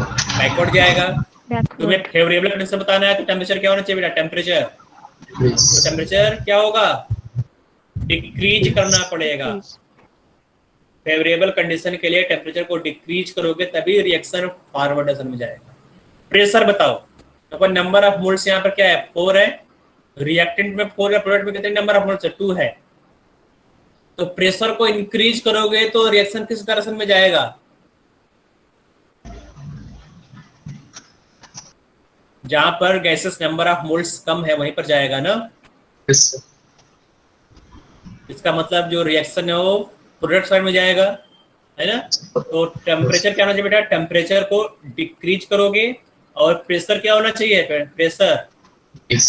इंक्रीज होना चाहिए, ठीक है, तभी मोर एंड मोर अमोनिया बनेगा। टेम्परेचर को डिक्रीज करो, प्रेशर को इंक्रीज करो, number of moles of ammonia will increase. समझ में आया बेटा सबको? Sir. ओके, तो ये कंडीशन हो गया, यहाँ पर आंसर भी दिया गया होगा। Low temperature, high pressure and high concentration of N2H2। Concentration यहाँ पूछा नहीं है, तो रिएक्टेंट का कंसंट्रेशन बढ़ा दो तो भी तो इंक्रीज होगा। Yes. Effect of catalyst on equilibrium. बताओ बेटा कैटलिस्ट का इफेक्ट क्या होगा, मैंने पहले ही बता दिया था। Effect of catalyst on equilibrium, So backward rate अगर and इक्विलिब्रियम forward. पर कैटलिस्ट डालोगे तो Forward. कैटलिस्ट दोनों रिएक्शन को इंक्रीज कर देगा, एक्सेलरेट कर देगा। इसका Yes. मतलब ओवरऑल इफेक्ट क्या होगा कैटलिस्ट का, 0. नलिफाई। हाँ नलिफाई हो जाएगा। मतलब अगर इक्विलिब्रियम में तुमने कैटलिस्ट डाल दिया तो कैटलिस्ट डालने पर बैकवर्ड रिएक्शन का रेट भी इंक्रीज जाएगा और फॉरवर्ड रिएक्शन का भी रेट इंक्रीज जाएगा, है ना। तो दोनों रिएक्शन का रेट इंक्रीज हो गया, इसका मतलब जो ओवरऑल इफेक्ट है वो नलिफाई हो गया। इक्विलिब्रियम पर कोई इफेक्ट नहीं होगा, बस क्या होगा बेटा, अप्रोच ऑफ टाइम, है ना, time to attain equilibrium decrease हो जाएगा। मतलब अगर कोई रिएक्शन एक्स टाइम बाद, मान लो यहाँ पे जो टाइम है ये तुम्हारा हो गया कंसंट्रेशन, मैं यहाँ पर रेट लिख दे रहा हूँ, ठीक है, रेट लिख दे रहा हूँ, रेट, और ये हो गया तुम्हारा कंसंट्रेशन। यहाँ मैं टाइम लिख दे रहा हूँ, टाइम, ठीक है। तो प्रोडक्ट का जो रेट है डिक्रीज होगा और एक टाइम के बाद कंसंट्रेशन यहाँ पर इक्विलिब्रियम आ जाएगा। रिएक्टेंट का कंसंट्रेशन क्या होगा, इंक्रीज होगा और इक्विलिब्रियम आ जाएगा ना। और इक्विलिब्रियम पर रिएक्टेंट फॉरवर्ड, जो रिएक्टेंट और जो प्रोडक्ट है दोनों का जो रेट है वो सेम हो जाएगा, फॉरवर्ड रिएक्शन का रेट और बैकवर्ड रिएक्शन का रेट इक्वल हो जाएगा इक्विलिब्रियम पर, ठीक है। लेकिन अगर इसी इक्विलिब्रियम पर तुमने कैटलिस्ट डाल दिया तो कैटलिस्ट डालने पर क्या होगा, जो अप्रोच ऑफ इक्विलिब्रियम है वो डिक्रीज हो जाएगा, है ना। जो इक्विलिब्रियम यहाँ पर टाइम T2 पर लग रहा था वो इक्विलिब्रियम कब आ जाएगा बेटा, टाइम T1 पर इंक्रीज है ना। यहाँ पर देखो T1 के बाद ही यहाँ पर फ्लैट रीजन आ गया, दोनों का जो रेट है वो इक्वल हो गया, फॉरवर्ड का और बैकवर्ड का। ये तुम्हारा है फॉरवर्ड, ठीक है। ये ग्राफ मैंने बनवाया पहले, बनवाया था ना, यस। Backward rate. तो इक्विलिब्रियम पर दोनों रेट इक्वल हो जाएगा। तो अब देखो जो तुम्हारा इक्विलिब्रियम है, इक्विलिब्रियम पहले शिफ्ट हो गया, मतलब कम टाइम में ही इक्विलिब्रियम को अटेन कर ले जाओगे, ठीक है। तो पढ़ लो, यहाँ पर लिखा गया है, ये चीज यहाँ पर लिखा गया है ऊपर स्टेटमेंट में, since the catalyst is associated with forward as well as reverse direction reaction, so at equilibrium rate of forward will be equal to rate of reverse reaction and hence catalyst effect will be same on both forward as well as reverse. Hence catalyst never affect the point of equilibrium but it reduces the time to attain the equilibrium. तो समझ में आ गया चीजें सबको? Last effect है effect of addition of inert gases. Equilibrium चल रहा है, इक्विलिब्रियम में तुमने क्या डाल दिया, जो तुम्हारा गैसेस मिक्सर है उसमें इनर्ट गैस डाल दिया, ठीक है। तो जो एडिशन ऑफ इनर्ट गैस है, एडिशन ऑफ इनर्ट गैस है ना, दो तरह से हम लोग इनर्ट गैस किसी भी रिएक्शन में ऐड कर सकते हैं। पहला है eight constant volume, eight constant volume, ठीक है। दूसरा क्या है बेटा, eight constant pressure, eight constant pressure. तो इनर्ट गैस क्या डालोगे, इस तरह से तुमने क्या लिया, एक कंटेनर ले लिया, ये सील्ड कंटेनर है ना, और इसमें तुमने इनर्ट गैस डाल दिया। इनर्ट गैस जैसे तुमने हीलियम डाल दिया, या फिर रिएक्शन कुछ चल रहा है C+O2 गिव्स CO2 का रिएक्शन चल रहा है, इसमें तुमने नाइट्रोजन डाल दिया, तो नाइट्रोजन इस रिएक्शन को अफेक्ट नहीं करेगा, है ना। तो नाइट्रोजन यहाँ पर इनर्ट एटमॉस्फेयर क्रिएट करेगा, ठीक है। ऐसा कोई भी गैस जो रिएक्शन को अफेक्ट न करे, जो रिएक्शन के रिएक्टेंट ऑफ प्रोडक्ट से रिएक्ट नहीं करता हो, उसको तुम बोलोगे इनर्ट गैसेस, ठीक है। सो inert gas for this reaction C+O2 gives CO2 may be nitrogen, may be noble gases. तो नोबल गैस तो किसी से रिएक्ट नहीं करेगा, नोबल गैस तो होगा इनर्ट गैस। इसके अलावा और भी गैसेस इनर्ट गैस की तरह बिहेव कर सकता है। ये समझ में आ रहा सबको मेरा बात? Yes, sir. Yes sir. Yes. Yes sir. Okay, जिसको समझ में नहीं आया मुझसे पूछ लेना दोबारा, ठीक है। तो ये तुम्हारा कंटेनर है, सील्ड कंटेनर।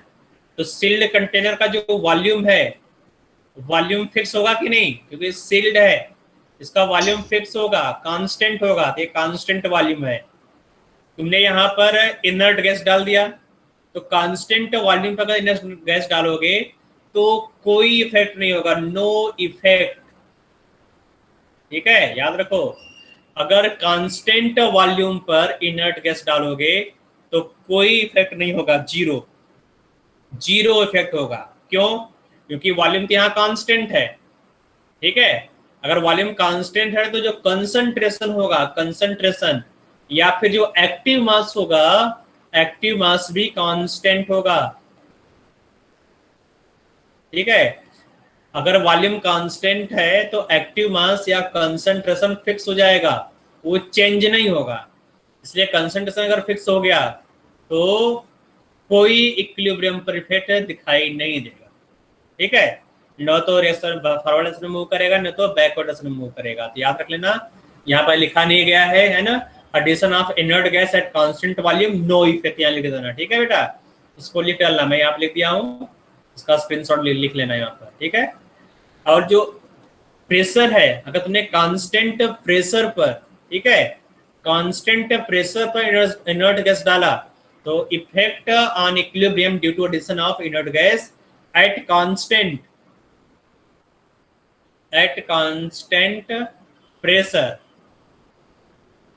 यहाँ पर ऐड करना, एट कांस्टेंट प्रेशर।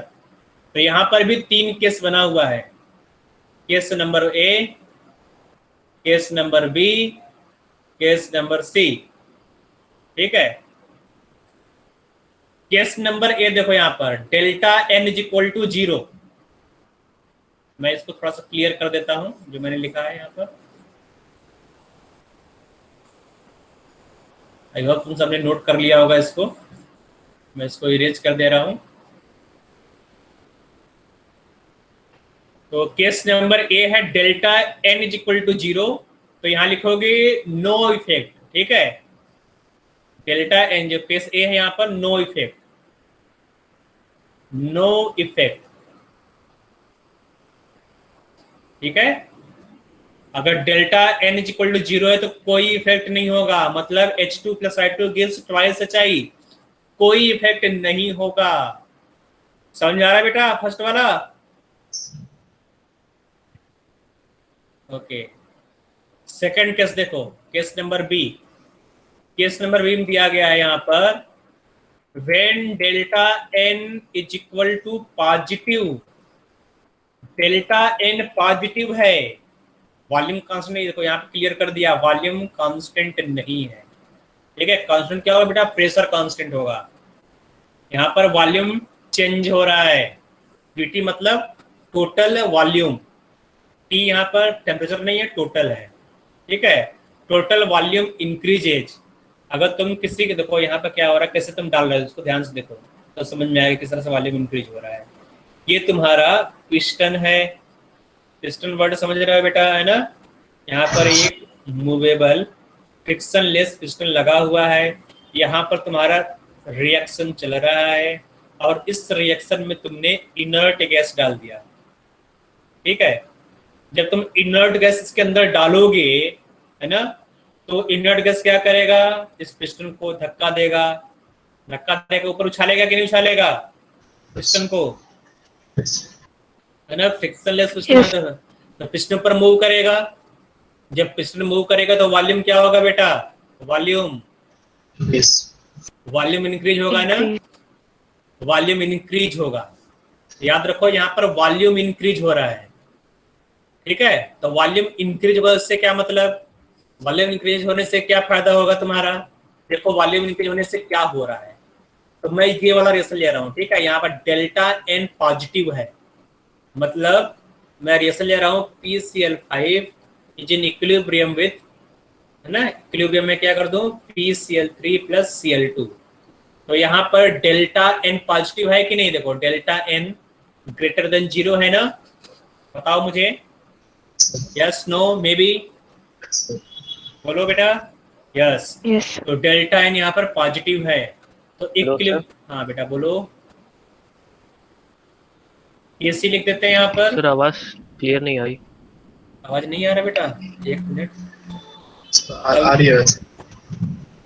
थोड़ा सा मैं नजदीक आकर बोल रहा हूँ, ठीक है, क्योंकि तो माइक हो सकता है कि कुछ इंटरफेरेंस हो रहा होगा माइक से, थोड़ा पास आ जाओ। मैं माइक को पास कर दे रहा हूँ, तो मेरा फोटो नहीं दिखाई देगा तुम लोगों को, ठीक है, चलेगा। जो कैमरा है ना, कैमरा फोटो इस तरह से आता है, जो दूर में रहता हूँ तो फोटो आता है, तो मैं,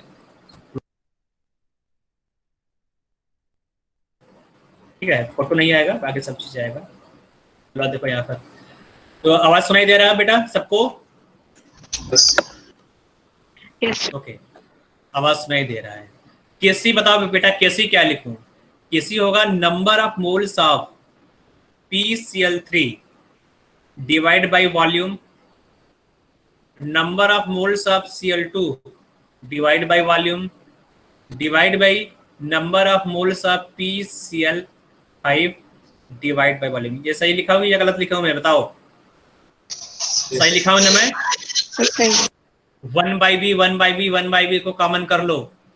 जब 1/v को कॉमन करोगे तो क्या आएगा? Number of moles of PCl3 multiplied by number of moles of Cl2 divide by number of moles of PCl5 multiplied by, देखो एक 1/v से एक 1/v कैंसिल हो जाएगा, बचेगा केवल एक सिंगल 1/v बचेगा एक, है ना। तो जो बच रहा है यहाँ पर वॉल्यूम का टर्म मैं यहाँ ले दे रहा हूँ 1/v।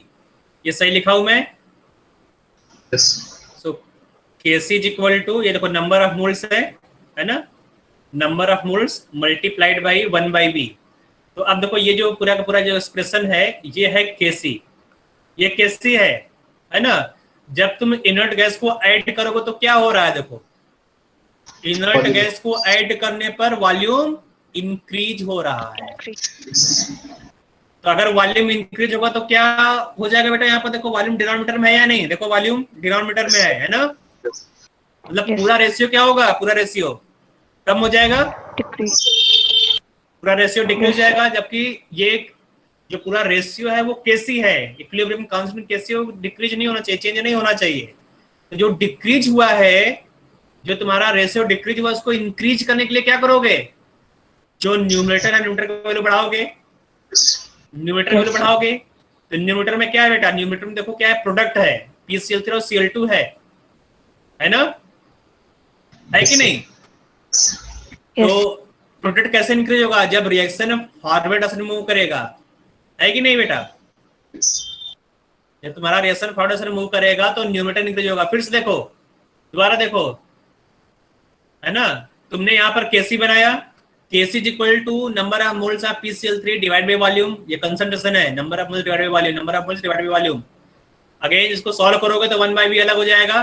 So K C is equal to number of moles of product divide by reactant multiplied by 1/V on addition of inert gases. जब इनर्ट गैस को ऐड करोगे तो वॉल्यूम विल इंक्रीज। तो वॉल्यूम इंक्रीज हो रहा है, वॉल्यूम है denominator में। जब डिनोमिनेटर को बढ़ा दोगे तो पूरा का पूरा रेशियो डिक्रीज हो जाएगा। ये रेशियो कांस्टेंट है, तो कांस्टेंट को कम नहीं होना है बेटा। इसका मतलब इस डिक्रीज्ड वैल्यू को फिर से इंक्रीज करने के लिए न्यूमरेटर का वैल्यू बढ़ेगा। तो न्यूमरेटर क्या है बेटा? यहाँ पर PCl3 और Cl2 है ना, तो रिएक्शन फॉरवर्ड डायरेक्शन में मूव करेगा। ठीक है, इसका मतलब if delta N is positive then reaction कहाँ मूव करेगा? फॉरवर्ड डायरेक्शन में। इस सबको समझ में आ गया? सबको समझ में बेटा? केस भी Yes. इसका उल्टा क्या होगा? Backward. बैकवर्ड। इसको भी स्ट्रेस कर लोगे, है ना? इसको भी स्ट्रेस करोगे, यहाँ पर जो वॉल्यूम है वो न्यूमरेटर में आ जाएगा, है ना? इसलिए जो रिएक्शन है वो बैकवर्ड डायरेक्शन में मूव करेगा, तो ये भी हो जाएगा। समझ में आ रहा बेटा सबको?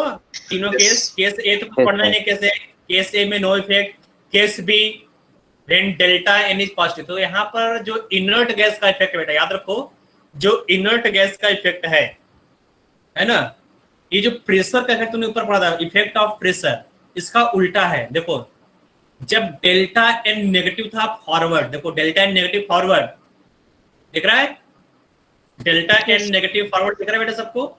यहां पर आते हैं, इसमें आ जाओ। डेल्टा N नेगेटिव, ये क्या हो गया? देखो डेल्टा नेगेटिव क्या हो गया यहाँ पर? बैकवर्ड। यहाँ पर क्या? डेल्टा N पॉजिटिव फॉरवर्ड है। अब डेल्टा N पॉजिटिव यहाँ पर क्या होगा बेटा? डेल्टा N पॉजिटिव यहाँ पर बैकवर्ड, है ना?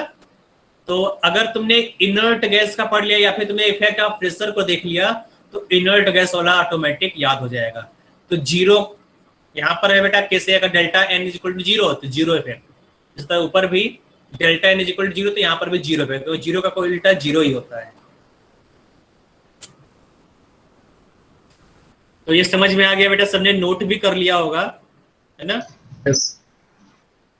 तो यहाँ पर कुछ समरी टाइप में कुछ लिखा हुआ, देखते हैं क्या लिखा हुआ समरी में।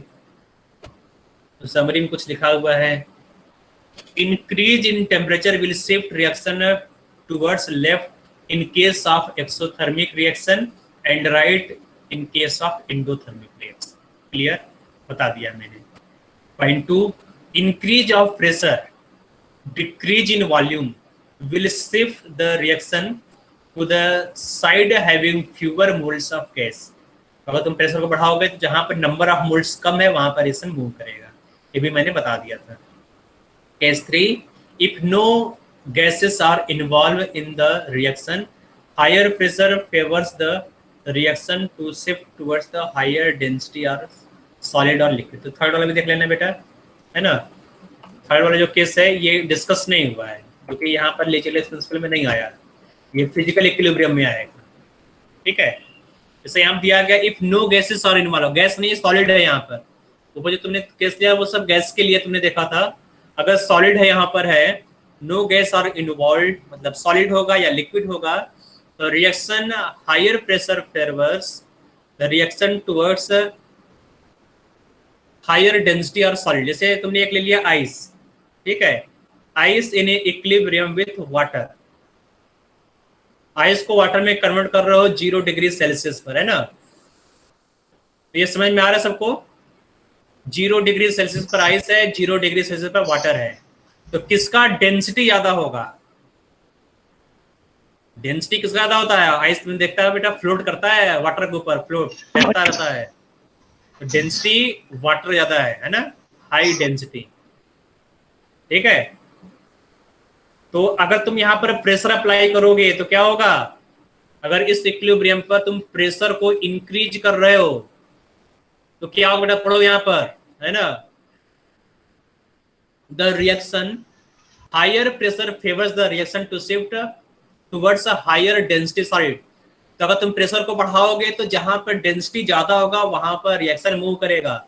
तो डेंसिटी कहाँ ज्यादा है बेटा, वाटर की तरफ डेंसिटी ज्यादा है, तो जहां पर डेंसिटी ज्यादा वहां पर रिएक्शन मूव करेगा। ठीक है, तो अगर तुमने आइस वाटर इक्विलिब्रियम पर प्रेशर को इंक्रीज किया तो रिएक्शन जहां पर डेंसिटी ज्यादा वहां पर मूव कर जाएगा। तो सबको समझ में आ रहा नहीं बेटा, ये बात सबको समझ में आ गया होगा। Yes, sir sir. Pressure Yes, वाले पर दोबारा बता दीजिए कि उसके इंक्रीज से कैसे हो जाए। हाँ देखो बेटा, जहां पर अगर तुम प्रेशर को इंक्रीज, Yes, देखो स्टेटमेंट तो लिखा हुआ क्लियर, इसको याद तो तुम्हें यही करना है ना। मैं बता दे रहा हूँ यहाँ पर, अगर तुम प्रेशर को इंक्रीज करोगे तो जहां पर डेंसिटी ज्यादा है वहां पर इक्विलिब्रियम मूव करेगा।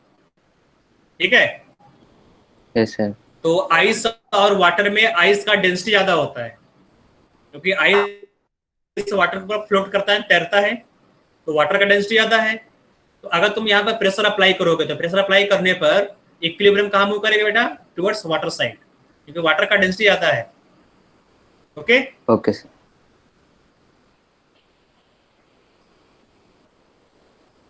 तो यहाँ पर हो गया तुम्हारा पूरा का पूरा ली चैटलियर्स प्रिंसिपल, है ना। तो ये ली चैटलियर्स प्रिंसिपल कंप्लीट हो गया। हम लोगों को आगे पढ़ना है इफेक्ट ऑफ टेम्परेचर। ठीक है, टेम्परेचर इफेक्ट। तो देखो बेटा, यहाँ पर टेम्परेचर इफेक्ट को ध्यान से देखो, है ना। तो यहाँ पर दिया गया है equation predicting the temperature effect on equilibrium constant is called Wand's half equation, and it is represented by following equation: log k2 by k1। तो k2 और k1 यहाँ पर इक्विलिब्रियम कांस्टेंट है ना, that is equal to delta h naught। Delta h naught है enthalpy of reaction. ठीक है, मैं यहाँ पर लिख दे रहा हूँ, यहाँ पर मैं लिख रहा हूँ K2 is equal to equilibrium constant, equilibrium constant at temperature T2। K1 is equal to equilibrium constant at temperature T1। Delta H is equal to enthalpy of the reaction, enthalpy of the reaction। R क्या होगा बेटा, बताओ तुम लोग खुद से बताओ, R क्या है यहाँ पर? gas constant, Yes, constant. Gas constant. Very good, R यहाँ पर है गैस कांस्टेंट। अगर डेल्टा H का वैल्यू जूल में दिया गया है, जूल में, ठीक है, तो R का वैल्यू क्या रखोगे यहाँ पर? 8.314. R का क्या वैल्यू होगा? 8.314। Yes. ठीक है, अगर डेल्टा H का वैल्यू कैलोरी में दिया गया तो R का वैल्यू क्या रखोगे? 1.9. ठीक है, 2 रखोगे, 1.89 या फिर 2 डायरेक्ट रख दो यहाँ पर 2। ठीक है, सिंपलिसिटी के लिए 2 यूज करते हैं। तो ये इक्वेशन समझा बेटा, इस इक्वेशन को हम लोग बोलते हैं वांट हाफ इक्वेशन। तो अगर तुमने टेम्परेचर को इंक्रीज कर दिया, T1 से T2 कर दिया, टेम्परेचर को बढ़ा दिया, है ना, तो जो इक्विलिब्रियम कांस्टेंट है वो भी इंक्रीज या डिक्रीज हो जाएगा, है ना। तो अब देखते हैं बेटा, अगर तुम टेम्परेचर को बढ़ाते हो तो इक्विलिब्रियम कांस्टेंट इंक्रीज होगा या डिक्रीज होगा? इंक्रीज होगा तो कब इंक्रीज होगा, और डिक्रीज होगा तो कब डिक्रीज होगा? तो यहाँ पर केस 1 ले रहे हैं, यहाँ पर केस नंबर 1। ये केस नंबर 1 है तुम्हारा एक्सोथर्मिक रिएक्शन। मैं इंडोथर्मिक ले लूं क्या? इंडोथर्मिक, इसका उल्टा हो जाएगा एक्सोथर्मिक में। ठीक है, मैं ले रहा हूं endothermic reaction. Case 1 endothermic reaction. ठीक है, तो डेल्टा H का वैल्यू क्या होगा? पॉजिटिव या नेगेटिव? positive, पॉजिटिव होगा। ठीक है, on increasing the temperature, on increasing the temperature, तो टेम्परेचर को इंक्रीज करो तो T2 का वैल्यू ज्यादा होगा या कम होगा? ज्यादा होगा ना बेटा।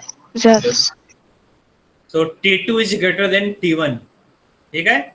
तो अब हम लोग यहाँ पे लिखेंगे log K2 divide by K1 is equal to delta H not divide by 2.303 R by T1 minus 1 T2।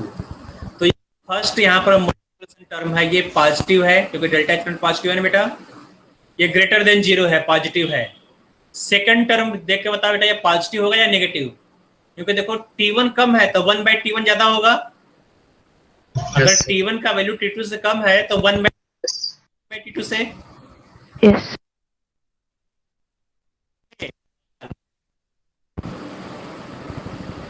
Positive होगा ना बेटा। 1/T1 माइनस 1/T2, बड़े में से छोटे उसमें सेपरेट कर दिया तो greater than 0, positive. Positive multiplied by positive overall क्या होगा बेटा? ये पॉजिटिव होगा ना। इसका मतलब log K2 बाई K1 ये क्या होगा? पॉजिटिव होगा, 0 होगा ना बेटा, ग्रेटर देन 0 होगा, है ना। तो log 0 हम इस तरह लिखते हैं बेटा, log 1 भी लिख सकते हैं ना, log 1, ठीक है। log 1 लिख सकते हैं ना, क्योंकि log 1 का वैल्यू 0 होता है, ठीक है। तो अब देखो log से हटा दो, यहाँ पर कंपेयर करो। यहाँ पर जब कंपेयर करोगे तो क्या मिलेगा? K2 by K1 is greater than 1 आएगा कि नहीं? आएगा। Yes. It means K2 is greater than K1, आएगा नहीं बेटा? K2 is greater than K1।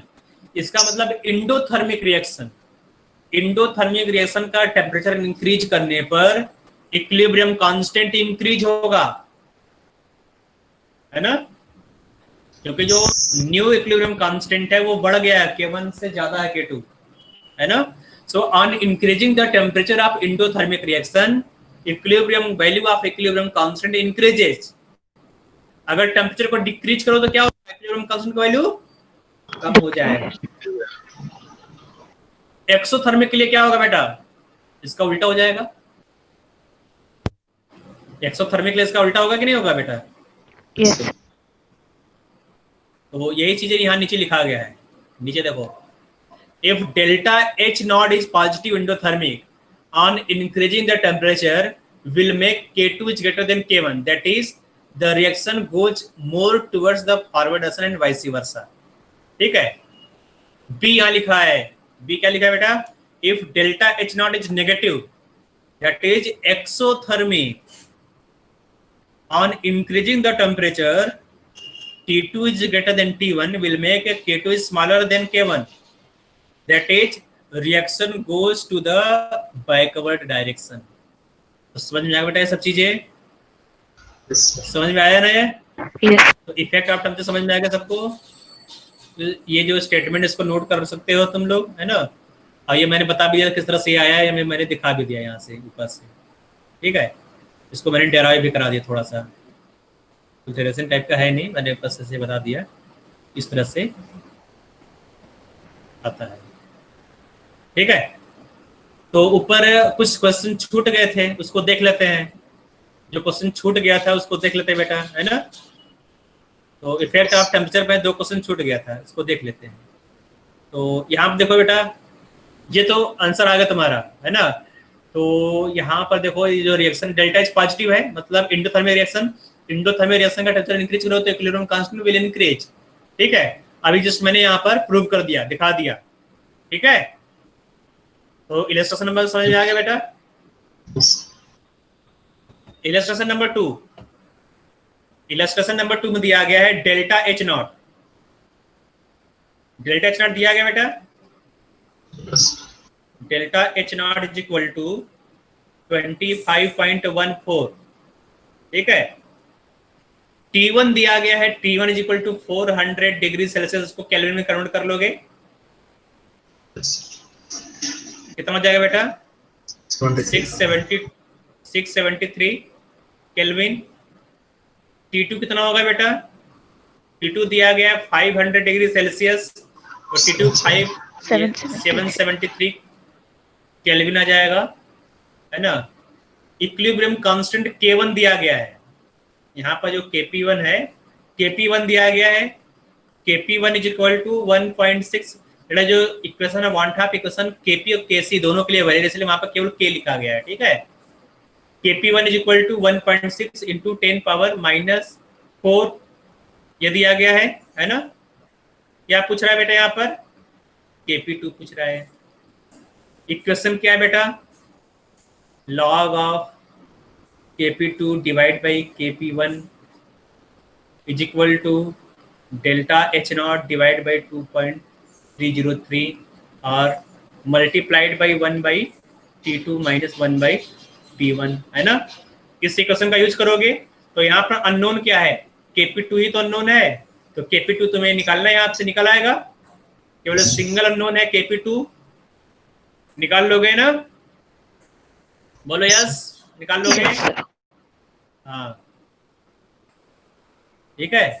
What will be the number of moles of O2 produced at 500 degree Celsius? ठीक है, तो अब K2 निकाला गया। तो अब 2 लीटर का वेसल है, 2 लीटर का वेसल है यहाँ पर।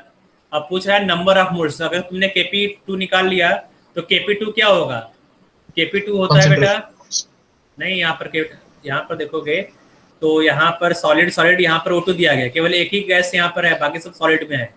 तो पार्शियल प्रेशर ऑफ O2, तो जो तुम्हारा Kp आएगा वो होगा पार्शियल प्रेशर ऑफ O2, ठीक है। मतलब प्रेशर दिया गया है ना, प्रेशर दिया गया है, टेम्परेचर दिया गया है यहाँ पर 773 दिया गया है ना, वॉल्यूम दिया गया है 2 लीटर, दिया गया कि नहीं वॉल्यूम? देखो 2 लीटर। आर दिया गया है, मालूम है कि नहीं बेटा? आर का वैल्यू मालूम है ना? प्रेशर मालूम है, टेम्परेचर मालूम है, वॉल्यूम मालूम है, आर मालूम है, तो निकाल लोगे नंबर ऑफ मोल्स। तो यहाँ देखो 2 स्टेप रिएक्शन है क्वेश्चन तुम्हारा। पहले क्या निकालोगे? Kp2 निकालोगे, फिर Kp2 से जो प्रेशर आएगा उस प्रेशर से तो नंबर ऑफ मोल्स निकालोगे, ठीक है। तो मैं इसका सोल्यूशन ओपन कर दूं, इसका जो सोल्यूशन मैं ओपन कर दूं बेटा, कर लोगे तुम लोगों ने खुद से? तो मैं इसका सोल्यूशन यहाँ से ये मैं यहाँ पर ओपन कर दे रहा हूँ, ठीक है। तो यहाँ पर तुम इसका सोल्यूशन देख सकते हो। तो ये रहा सोल्यूशन, ठीक है। तो यहाँ पर PV इक्वल टू nRT से नंबर ऑफ मोल्स निकाल लिया है, और फर्स्ट इक्वेशन से यहाँ पर Kp2 निकाल लिया, ठीक है बेटा, हो जाएगा। Yes sir. तो उसका स्क्रीनशॉट ले लिया होगा। ये थर्ड वाला क्या था बेटा? थोड़ा देख लेते हैं। थर्ड वाला तुम लोग खुद से करो, ठीक है। होमवर्क है थर्ड वाला मैं यहाँ पर होमवर्क लगा पहले मैं क्लीन कर देता हूँ ताकि तुम लोग को दिखाई दे। मतलब यहाँ पर डेल्टा H निकालना होगा, ठीक है। इक्विलिब्रियम कांस्टेंट और टेम्परेचर दोनों दिया गया है, इक्विलिब्रियम कांस्टेंट और टेम्परेचर दोनों दिया गया है। यहाँ पे क्या निकालना बेटा तुम्हें? डेल्टा H ऑफ रिएक्शन निकालना है तुम्हें, कर लोगे ना? डेल्टा H, हाँ तो डेल्टा H निकाल लेना। मैं यहाँ पर होमवर्क लगा देता हूँ, ये होमवर्क है। तो नेक्स्ट क्लास में मिलते हैं फिर से। नेक्स्ट क्लास में जो DPP सॉल्व कर लेना, ये होमवर्क भी सॉल्व कर लेना, आसान सा होमवर्क है। और नेक्स्ट क्लास में हम लोग इसको कंप्लीट कर लेंगे, ठीक है। क्या रह गया थोड़ा देख लेते हैं। यहाँ पर रह गया है यहाँ पर 2 इलस्ट्रेशन तो हो गया ऊपर, ये 2 इलस्ट्रेशन जो ऊपर वाला था नीचे आ गया, ठीक है। इसके बाद standard free energy change of reaction और dependence of degree of dissociation. तो डिग्री ऑफ डिसोसिएशन पढ़ना है हम लोगों को, और फ्री एनर्जी चेंज जो है ये भी देखना है कि ये फ्री एनर्जी चेंज क्या होता है, तो इसको भी देख लेंगे। ये जो फ्री एनर्जी चेंज है और इन दोनों को देखकर नेक्स्ट क्लास में इसको कंप्लीट कर देंगे। तो नेक्स्ट क्लास में यहाँ पर हम लोग पढ़ेंगे बेटा डिग्री ऑफ डिसोसिएशन, ठीक है। ओके बेटा, बाय।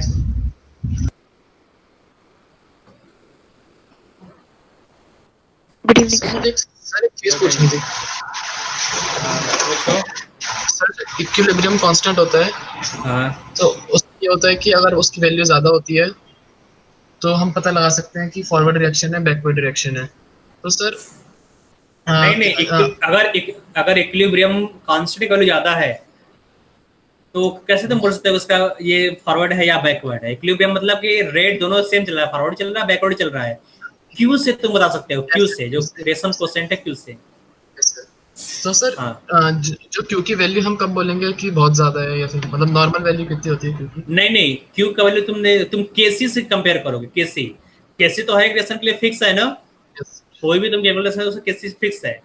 तो अब तुम क्यू का वैल्यू निकालोगे, क्यू का वैल्यू थोड़ा सा भी कम हो गया केसी से, 0.00001 भी कम हो गया, तो भी ये फॉरवर्ड डायरेक्शन में मूव करेगा। ठीक है, थोड़ा सा भी क्यू का वैल्यू ज्यादा हो गया 0, है ना, तो क्या होगा, रिएक्शन बैकवर्ड डायरेक्शन में मूव करेगा। तो तुम क्यूटी को कंपेयर करोगे केसी से, और केसी फिक्स क्वांटिटी है ना, ये कम भी होता है, ये ज्यादा भी होता है, ये बहुत ज्यादा भी होता है, या केसी का वैल्यू बहुत कम भी हो सकता है। ठीक है, और कोई डाउट है?